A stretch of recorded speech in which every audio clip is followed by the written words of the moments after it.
رات سونے کا وقت تھا جب چچی میرے کمرے میں آئیں اور کہنے لگیں، تیری طبیعت تو ٹھیک ہے نا بیٹی؟ میں نے ہاں میں سر ہلا دیا۔ اچھا، میں وہ قطرے تمہارے پاس لائی ہوں تاکہ تمہارا علاج کر سکوں۔ یہ کہہ کر چچی نے مجھ سے کہا کہ تم بیڈ پر لیٹ جاؤ، وہ قطرے میں تمہاری آنکھوں میں ڈال دوں گی۔ میں بے خبری میں بیڈ پر لیٹی۔ چچی نے وہی قطرے میری آنکھوں میں ڈال دیے، پر وہ تو صاف فر کے گلاب لگ رہا تھا۔ اس سے مجھے آنکھوں میں ٹھنڈک محسوس ہوئی۔ اب جب کہ میں نے قطرے ڈال دیے تو چچی نے مجھے واپس اٹھنے کا کہا۔ میں اٹھ بیٹھی۔ چچی نے مجھے ایک بسکٹ کھلایا اور اس پر سے ایک عجیب سا محلول یعنی شربت بھی پلا دیا۔ لگ رہا تھا جیسے یہ شربت نہیں، کڑوا کریلے کا پانی ہو۔ میں نے بڑی مشکل سے وہ شربت حلق سے نیچے اتارا، مگر ابھی تھوڑی دیر ہی گزری تھی کہ چچی کا رویہ پھر سے بدل گیا۔ انہوں نے میرے کمرے کا دروازہ غصے سے بھر دیا اور وہاں سے نکل کر چلی گئیں۔ میں ان کو دیکھتی ہی رہ گئی تھی۔ میرا دل چاہا ان سے پوچھوں کہ کیا مجھے شربت پلانے کی حد تک ہی انہیں میری فکر تھی۔ عجیب بات تھی، میں نے گلا شکوہ نہیں کیا، کرتی بھی کیسے۔ تھوڑی ہی دیر کے بعد میری آنکھ لگ گئی اور میں سو گئی۔ خدا جانے کب میری آنکھ کھلی، یہ رات کا نہ جانے کون سا پہر تھا۔ مجھے اپنا بہت عجیب سا محسوس ہو رہا تھا۔ پورے جسم میں درد ہوتا تھا، خاص کر پیٹ اس طرح دکھ رہا تھا جیسے کسی نے مجھے کاٹ ڈالا ہو۔ اس وقت کوئی مجھ سے بات کرنے والا، میری مدد کرنے والا بھی نہیں تھا۔ میں یوں ہی بستر پر کروٹیں بدلتی رہی یہاں تک کہ فجر کی اذان ہو گئی۔ میں اٹھ کر غسل خانے میں گئی۔ محسوس ہو رہی تھی پیٹ میں بار بار اتنا درد ہوتا کہ مجھے آنکھوں میں آنسو آ جاتے۔ ناشتے کا وقت ہوا تو میں پہلے ہی جاگ چکی تھی کیونکہ رات 7-8 بجے کی سو رہی تھی۔ میں فوراً ہی کچن میں گئی۔ جا کر دیکھا تو چچی جان ابھی اٹھی نہیں تھیں۔ میں ان کا انتظار کرنے لگی کہ وہ کب آئیں اور میں ان سے ناشتے کا پوچھوں۔ تھوڑی ہی دیر میں چچی کچن میں آ گئیں۔ مجھے دیکھ کر حیرت سے بولیں، ارے تم اٹھ گئیں، کوئی تکلیف تو نہیں آئی نا؟ نیند اچھی پوری کر لی میری بیٹی نے؟ چچی کا رویہ ایک بار پھر 180 کے زاویے سے بدل چکا تھا، جبکہ میں پہلے سے بھی زیادہ پریشان اور کنفیوز ہو گئی تھی، کیونکہ میں جان گئی تھی کہ یہ سب جو بھی چچی کر رہی ہیں اس کا کوئی مقصد تو ضرور ہے، ورنہ اتنا اچھا رویہ انہوں نے پوری زندگی مجھ سے نہیں رکھا تھا۔ آج کا دن بھی یوں ہی گزر گیا۔ چچی مجھ سے کبھی اچھا رویہ رکھتی تو کبھی برا۔ میں نے ان سے کوئی بات نہیں پوچھی، وہ جیسا رکھتی میں خوش رہتی۔ شام ہوئی تو چچی ایک بار پھر میرے کمرے میں آ گئیں۔ آج چچا جان گھر نہیں تھے۔ مجھے آ کر کہنے لگیں، بیٹی مجھے ڈر لگ رہا ہے، تم میرے کمرے میں ہی چلو، یہاں کیا کرو گی؟ ویسے بھی اس کمرے میں بہت سردی ہے۔ یہ کہہ کر چچی مجھے اپنے کمرے میں لے آئیں۔ کا کمرہ تھا، پر بتاتی چلوں کہ آج چچا گھر نہیں تھے، سو مجھے بھی یہیں سونا تھا۔ چچی نے روشنی بند کر دی اور بولیں، اندھیرا ہو گیا ہے، تم آنکھیں موندو اور سو جاؤ۔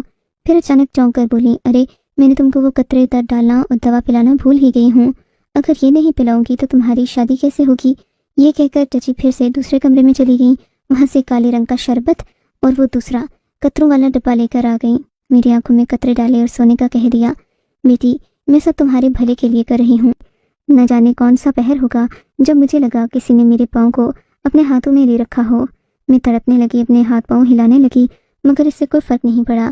ہاتھوں کی گرفت رفتہ رفتہ مضبوط ہوتی گئی، یہاں تک کہ ایک ٹھنڈی سی چیز میرے پیٹ پر لگی۔ مجھے شدید تکلیف محسوس ہوئی۔ اس کے بعد میں نیند کی وجہ سے آنکھ نہیں کھول سکی۔ مجھے اس قدر گہری نیند آ رہی تھی کہ اس وقت مجھے کوئی پانی کے تالاب میں بھی پھینک دیتا تو شاید میں نہ جاگ پاتی۔ یہاں تک کہ صبح ہو گئی۔ صبح پھر وہی معاملہ میرے ساتھ ہوا۔ میری آنکھ کھلی تو مجھے پورے جسم میں درد محسوس ہو رہا تھا۔ میرا جسم اکڑا ہوا تھا، لگتا تھا جیسے ابھی میری جان نکل جائے گی۔ کافی دیر گزر گئی، یہاں تک کہ صبح ہو گئی تھی۔ آج کا پھر وہی معمول تھا، میں سب سویرے جاگ گئی تھی۔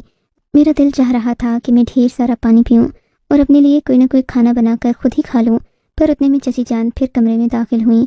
بولیں کہ بیٹی آج میں بہت خوش ہوں، مجھے لگتا ہے کہ تمہاری نظر ہمیشہ کے لیے ٹھیک ہو گئی ہے، تم اینک اتار کر دیکھو، تمہیں بھی سبھی کچھ صاف صاف نظر آئے گا۔ میں نے دیکھا، واقعی میری نظر پہلے سے زیادہ بہتر ہو رہی تھی، پر ایسا کیوں تھا یہ میں نہیں جانتی تھی۔ آج تک چچی نے مجھے یہ سب جاننے کی اجازت بھی نہیں دی تھی۔ اگلا دن بہت ہی زیادہ دلچسپی سے بھرا ہوا ایک عجیب کام کیا تھا۔ میں جانتی تھی کہ چچی میرے لیے بھلائی ہی چاہتی ہیں، میری آنکھوں میں قطرے ڈالتی ہیں تاکہ میں سو جاؤں، پر اتفاقاً ہی میں نے ایسا کر دیا کہ وہ جو ارکے گلاب والے قطرے چچی نے مجھے اب دے رکھے تھے وہ مجھ سے غلطی سے گر گئے۔ یعنی میں نے ارکے گلاب والی بوتل کو پانی سے بھر کر رکھ دیا تھا، اصل ارکے گلاب گر گیا تھا۔ اب میرے پاس اور کوئی چارہ نہیں تھا اس سب کے علاوہ۔ رات کو چچی میرے کمرے میں آئیں تو کہنے لگیں، بیٹی تمہارا ارکے گلاب کہاں ہے؟ وہ آنکھوں میں ڈال کر لیٹ جاؤ تاکہ میں تم کو یہ دوا پلا دوں۔ چچی مجھے لیٹ کر دوا پینا بہت عجیب لگتا ہے، آپ یہیں رکھ دو، میں پی لوں گی۔ بیٹی لازمی پی لینا، ایسا نہ ہو کہ سارے دنوں کی محنت ضائع جائے۔ یہ کہہ کر چچی کمرے سے چلی گئیں، جبکہ میں نے ارکے گلاب والے قطرے بھی اپنے پاس رکھ لیے، مگر مجھے ڈر لگ رہا تھا کہ اگر میں نے یہ قطرے اپنی آنکھوں میں ڈال دیے ہو جائے، کیونکہ میں عرق گلاب کی جگہ اپنے سے بنائے ہوئے پانی کے قطرے آنکھوں میں ڈالنے لگی تھی۔ پھر میں خاموش ہو گئی۔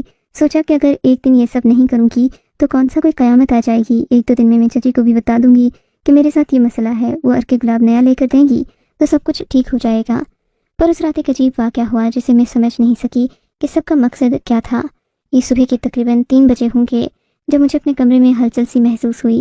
میں نے دیکھا ایک کالے رنگ کے کپڑوں میں ملبوس یالا سا اندر داخل ہوا۔ میری تو چیخ نکل گئی۔ میں چیختے چلاتے اپنے کمرے کی باہر والی طرف آ گئی۔ مجھے بھی ایک ہاتھ سا پورے کمرے میں گھومتا پھرتا محسوس ہو رہا تھا۔ پہلے لگا یا شاید کوئی جن بھوت ہے جو مجھے ڈرانا چاہتا ہے، پر ایسا بھی نہیں تھا۔ وہ کوئی جن بھوت نہیں تھا، وہ ایک انسان کے قد و قامت کی کوئی عورت لگ رہی تھی۔ میں باہر بھاگی۔ میں چچی کے کمرے کی طرف دوڑی کہ چچی مجھے بچا لو، میرے کمرے میں کوئی آ گیا ہے۔ چچی جب تک اٹھتی میں واپس اپنے کمرے تک آ گئی، مگر یہ جان کر سخت حیرت ہوئی کہ وہاں چچی پہلے سے موجود تھیں۔ ان کو دیکھ کر میں حیران رہ گئی۔ چچی جان آپ یہاں؟ یہ عورت میرے کمرے میں گھس آئی ہے، نہ جانے کون۔ یہ عورت میرے کمرے میں گھس آئی ہے، نہ جانے کون ہے کیا ہے۔ میں نے اسی عورت کی طرف اشارہ کرتے ہوئے بولا جس نے خود کو کالی چادر میں لپیٹ رکھا تھا، اور چچی بھی اس کے ساتھ کھڑی تھیں۔ ہاں بیٹی، یہ تو دائی جان ہیں، یہ مجھے چیک کرنے آتے ہیں۔ یہ دیکھ کر اور سن کر تو میں حیران رہ گئی۔ اتنی تو میری عمر بھی تھی کہ ان معاملات کو سمجھ سکوں۔ چچی کو بھلا 50 سال کی عمر میں دائی کی کیا ضرورت پڑی تھی؟ ضروری ان کی کوئی جاننے والی تھی اور کسی خاص مقصد کے لیے آئی تھی۔ اس دن کے بعد سے میں نے چچی پر بھروسہ کرنا چھوڑ دیا تھا۔ پھر میری زندگی میں ایک عجیب تبدیلی آئی۔ میں سمجھی تھی کہ شاید میں چچی کے شر سے بچ گئی ہوں، کیونکہ وہ روزانہ عجیب و غریب حرکتیں کرتی تھیں۔ پر مجھے شادی کے بعد معلوم ہوا کہ چچی نے مجھے کس قدر نقصان پہنچایا ہے۔ وہ دشمن تھیں پر دوست کے روپ میں میرے ساتھ اچھا کرنے کی صرف اور صرف اداکاری کرتی رہیں۔ یہاں تک کہ میری ساس نے میرے شوہر سے کہا کہ تم اپنی بیوی کو ہسپتال میں چیک کروا دو، ایسا نہ ہو کہ اس مرد کے دل پر یہ بات لگ گئی۔ انہوں نے مجھے جا کر چیک کرایا۔